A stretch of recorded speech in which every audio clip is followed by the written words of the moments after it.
So in today's video, we're going to talk very much about how to whip the golf club through the ball. So one of those things that amateurs are always looking to do, so you can get that effortless distance and ball striking, and that's what we're going to be covering. Now, we need to understand the backswing movement. This is no doubt the biggest thing that I tackle on a day-to-day basis, either with lessons face-to-face or with students online.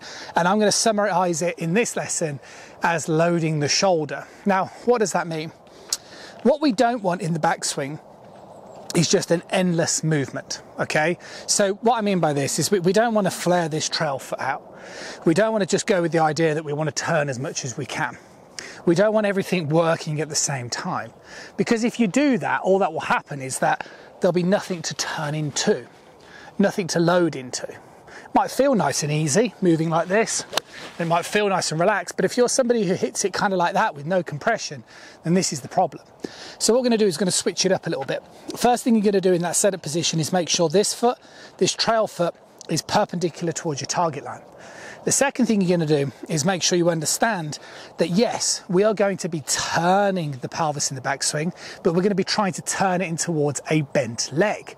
Turning it in towards a bent leg means that my pelvis is turning into my right leg, and this is what gives me that stop. And if I'm turning into something which is stopping me from turning, it's going to help me move the opposite direction. So that's the first thing that we're going to really focus on.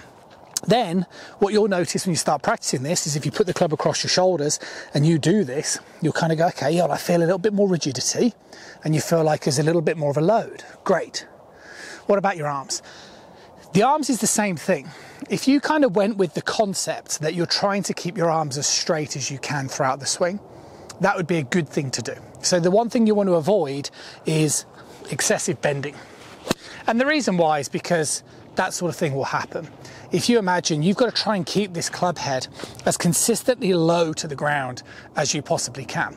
And if you start bending and pulling it up, there's a very good chance that when your arm straightens, it won't necessarily hit in the same place in the same time. But it can be quite hard to swing when you keep your arms straight, and that's the reason, because you don't understand how to load the shoulder. And what I mean by this is move the left arm up to the chest.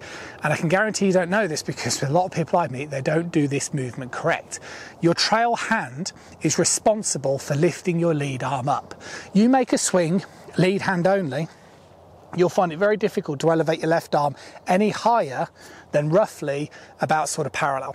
Okay, you can introduce a little bit more turn, but this is why your trail hand has to help lift your arm that little bit higher.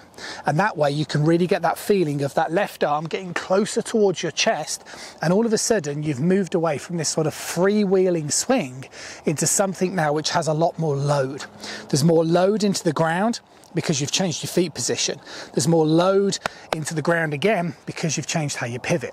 And also there's more load now because you're going to focus on keeping your head still, and you're going to really use your right arm to pull that left arm nice and close. And then all of a sudden you're going to be able to release that club down. And that's why a rope swing is really good.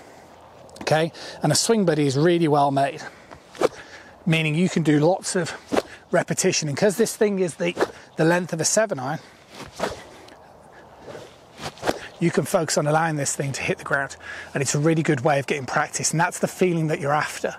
You want to get that sensation as you do this two-hand, that your trail head is up, and then you can whip it. If you just move everything, you're going to get no whip, apart from maybe hit on the back of the head. See you soon.